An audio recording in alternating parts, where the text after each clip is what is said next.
damai sejahtera untuk saudara-saudara sekalian.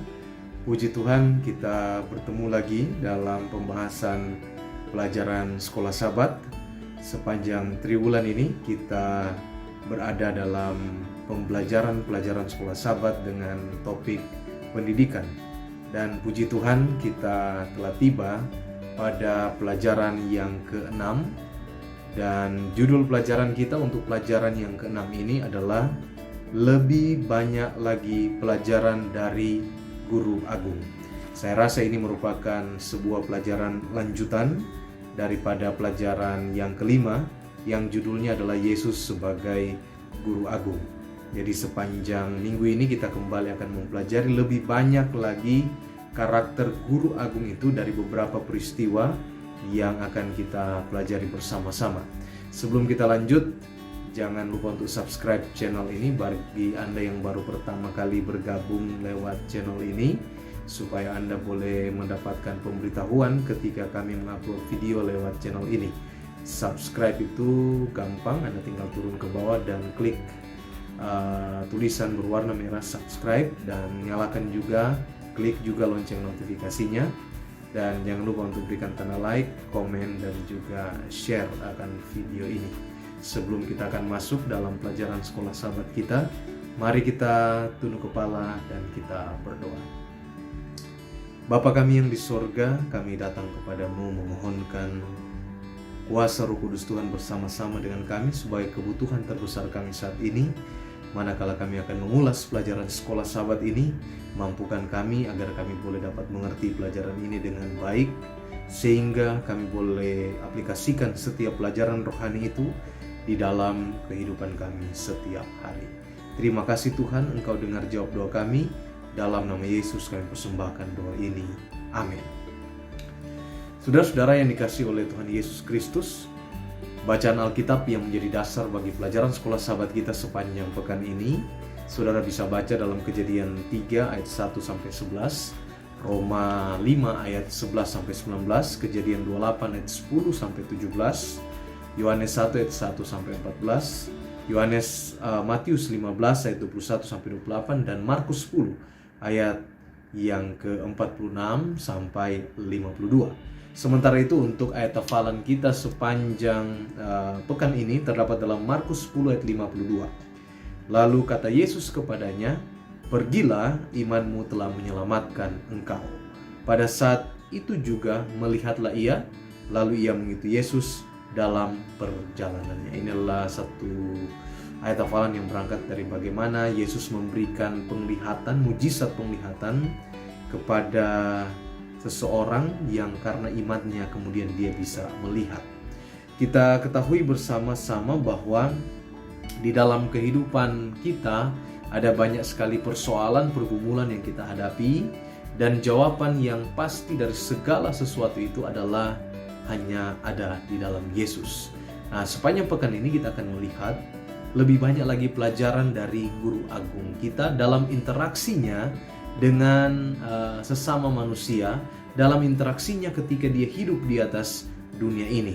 Dan di sana kita akan melihat bagaimana pendidikan Kristen yang sejati itu memberikan solusi dalam setiap persoalan yang dihadapi, dan solusinya hanya satu, yaitu di dalam Yesus Kristus. Ada beberapa pengalaman daripada Guru Agung kita ketika dia berinteraksi dengan sesama manusia.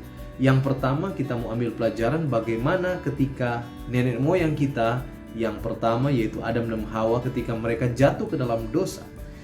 Yang terjadi dengan Adam dan Hawa adalah ketika mereka menyadari bahwa mereka telah melanggar perintah Tuhan dengan memakan buah pohon pengetahuan baik dan yang jahat yang dilarang Tuhan untuk dimakan, respon mereka adalah mereka bersembunyi.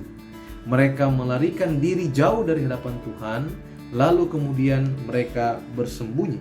Dan adalah inisiatif Tuhan, adalah respon Tuhan untuk memberikan keselamatan kepada mereka. Ada perasaan mungkin bersalah, perasaan malu ketika berbuat dosa, dan yang perlu dicatat di sini adalah Tuhan sendiri berinisiatif untuk menjangkau mereka. Saat mereka melarikan diri, maka Tuhan sendiri yang datang menghampiri kepada mereka.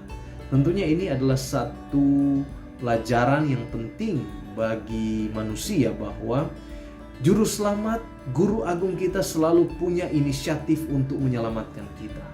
Tetapi itu bukan menjadi alasan pemaaf untuk kita tetap lari daripada Tuhan, untuk kita tetap menghindar daripada Tuhan, tetapi haruslah kita pahami ini sebagai bentuk kasih karunia Tuhan yang begitu lebar dan luas untuk menjangkau kita kepada keselamatan. Walaupun Adam dan Hawa telah diperdaya oleh ular, yaitu setan, lalu kemudian mereka melanggar, tapi Tuhan punya inisiatif untuk menyelamatkan mereka. Demikian pula yang terjadi dengan seorang pelarian yang lain dalam contoh kasus yang lain, yaitu Yakub. Ketika dia menipu kakaknya, dia menipu ayahnya, kemudian dia harus melarikan diri dari hasil persekongkolan dengan ibunya. Dia kemudian memutuskan diri untuk melarikan diri dari kakak dan ayahnya karena telah menipu mereka oleh masalah hak kesulungan. Kita tahu bersama ceritanya. Dan ketika dia melarikan diri, kita baca kisahnya di dalam Kejadian pasal 28, maka di sanalah Tuhan kemudian menjangkau dia, menjangkau Yakub lewat sebuah mimpi. Mimpi yang mana ada satu tangga yang menghubungkan antara sorga dan dunia, dan di sana ada malaikat yang lalu lalang, naik turun. Inilah satu ekspresi bagaimana Tuhan punya inisiatif juga. Sorga punya inisiatif untuk membuka komunikasi dengan mereka yang berdosa, mereka yang melarikan diri dari hadapan Tuhan. Tuhan punya inisiatif. Lalu kemudian Yakub berkata bahwa Tuhan ada di tempat itu. Tuhan ada di tempat di mana dia tidur pada malam itu dan ketika dia bermimpi, namun dia tidak menyadarinya. Dan tempat itu dinamakan Betel. Contoh lagi yang lain, bagaimana kita perlu belajar bagaimana respon dari Juru Selamat, dari seorang guru agung terhadap manusia adalah ketika guru agung kita berinteraksi dengan murid-murid daripada Yohanes Pembaptis. Yohanes Pembaptis punya murid-murid ketika dia melayani di atas dunia ini. Dan murid-murid daripada Yohanes Pembaptis ini kemudian datang kepada Yesus. Lalu mereka bertanya kepada Yesus. Tapi kemudian di balik pertanyaannya mereka mengambil satu kesimpulan untuk mengikuti Yesus. Bahkan mereka menyebut Yesus sebagai Rabi Yesus, yang artinya adalah guru. Mereka sudah belajar dari Yohanes Pembaptis, tetapi mereka kemudian belajar dari guru agung kita, yaitu Yesus Kristus. Sebuah kutipan dari majalah Science of the Times 10 Juni 1886 dituliskan sebagai berikut untuk peristiwa ini. Disebutkan bahwa ketika Yesus adalah Rabi guru, dia adalah Allah, dengan kata lain Allah turun ke bawah dalam bentuk manusia, dan dalam bentuk itu dia menjalankan fungsinya sebagai seorang Rabi, seorang guru. Tidak heran Ellen White menyebut Yesus sebagai guru yang terbesar yang pernah ada di dunia ini.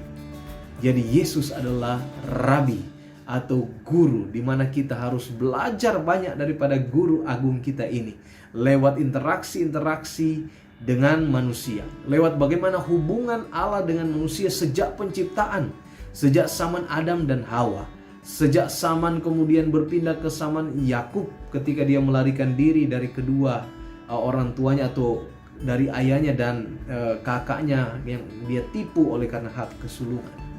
Dan ada banyak lagi interaksi-interaksi Yesus yang lain yang dapat kita ambil pelajaran daripadanya. Yang lain yang boleh dapat kita singgung di dalam pelajaran sekolah Sabat ini adalah ketika Yesus berinteraksi dengan seorang perempuan, yang kemudian di sana dituliskan di dalam Matius 15:26, perempuan ini mengharapkan sesuatu daripada Yesus, tapi seakan-akan Yesus kemudian menyampaikan hal yang bisa dikatakan Yesus menolak. Tetapi apa respon daripada perempuan itu? Dia berkata seperti ini, tidak patut mengambil makanan yang disediakan bagi anak-anak dan melemparnya kepada anjing-anjing. Saudara yang dikasihi Tuhan Yesus Kristus, sesuatu yang luar biasa terjadi. Dia kemudian merespon, tidak seperti halnya orang-orang Yahudi yang tidak pernah menganggap anjing-anjing itu sebagai hewan peliharaan. Perempuan ini justru sangat terbiasa dengan anjing-anjing. Dan dia berkata, benar Tuhan, namun anjing itu makan rema-rema yang jatuh dari meja tuanku. Matius 15 ayat 27. Ini adalah sebuah respon interaksi guru agung kita dengan seorang perempuan yang membutuhkan pertolongan. Pertolongan yang mendesak. Dan Yesus menyembuhkan anak dari perempuan ini. Di dalam Matius 15 ayat 28, Yesus hanya berkata seperti ini. Jadilah kepadamu seperti apa yang kau kehendaki. Dia mau makan rema-rema, artinya dia mau datang terus pada Yesus meminta pertolongan.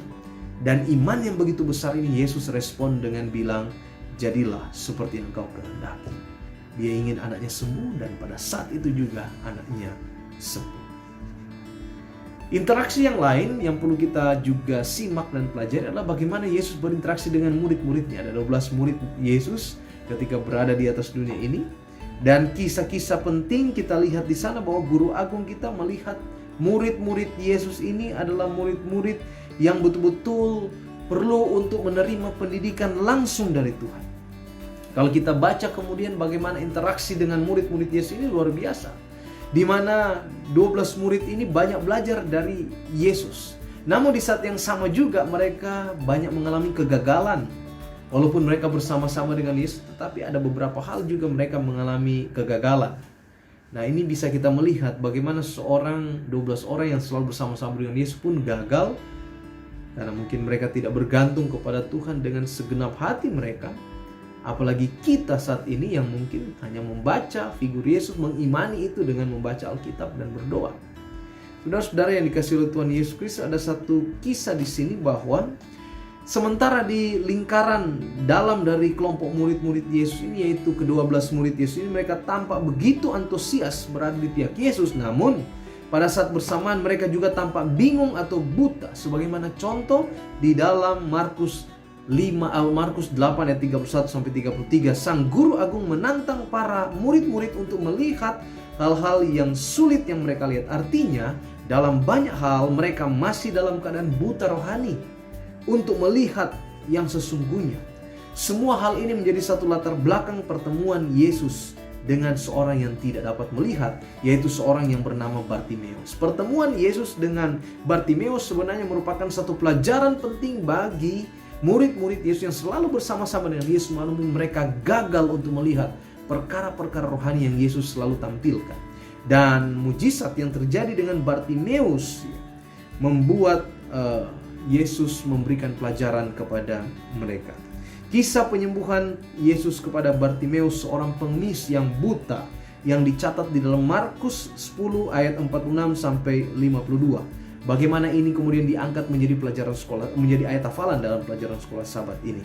Bartimeus sangat ingin untuk melihat rambut keriting pada seorang bayi dan warna gandum di musim panen. Ini sebuah gambaran yang disampaikan penulis pelajaran sekolah Sabat. Tetapi melihat mencakup lebih dari sekedar hanya fisik saja.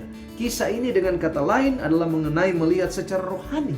Dan ini berhubungan dengan apa yang disebutkan memahami atas apa yang guru agung miliki. Melihat secara fisik adalah satu hal, itu adalah hal yang penting. Yesus tahu akan hal itu, tapi Yesus juga tahu bahwa pada setiap keinginan yang terdalam dari seseorang adalah satu kehidupan yang baru dan lebih baik.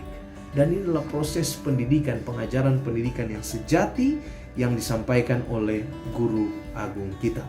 Ellen White mengatakan kepada kita di antara hal-hal yang lain bahwa ketika kita benar-benar menanggapi guru agung, kita ingin memperoleh gambaran petanya dan menafaskan rohnya, melakukan kehendak dan menyenangkan dia dalam segala hal bersama dengan Yesus. Kewajiban adalah suatu kesukaan. Kewajiban adalah satu kesukaan. Belajar penurutan, kalau di pelajaran yang pertama tentang bagaimana kita belajar dari guru agung, maka di sini adalah bagaimana kita diajar untuk bahagia, sukacita dalam penurutan itu. Kewajiban untuk menurut perintah Allah mendatangkan sukacita. Adalah banyak pelajaran yang kita pelajari saat ini dari guru agung kita lewat beberapa hal. Yaitu bagaimana Adam dan Hawa, bagaimana Yakub, bagaimana Bartimeus, 12 murid Yesus, perempuan. Ini semua adalah satu pelajaran yang membuka wawasan kita. Bagaimana Tuhan Yesus, guru agung kita, punya solusi bagi setiap pergumulan masing-masing pihak. Dan dia selalu berinisiatif untuk datang kepada kita dan memberikan pertolongan kepada kita. Demikianlah pelajaran sekolah sahabat kita sepanjang minggu ini. Semoga dapat dipahami, dimengerti dengan baik, dan boleh dapat menjadi berkat dalam kehidupan kita sehari-hari. Tuhan Yesus memberkati kita semua. Sebelum kita berpisah, jangan lupa untuk subscribe channel ini. Subscribe itu mudah, gampang, dan gratis. Anda tinggal turun ke bawah dari video ini dan membaca tulisan di sana berwarna merah subscribe. Silakan itu diklik, dan klik juga di sampingnya ada lonceng notifikasi. Klik itu, aktifkan semua notifikasi supaya Anda boleh mendapatkan pemberitahuan setiap kali kami mengupload video lewat channel ini. Dan jangan lupa tekan tombol like, dan silakan berkomen, bertanya menyangkut pelajaran sekolah sahabat kita, dan share video ini untuk menjadi berkat rohani bagi orang lain. Sekali lagi terima kasih. Tuhan memberkati kita semua.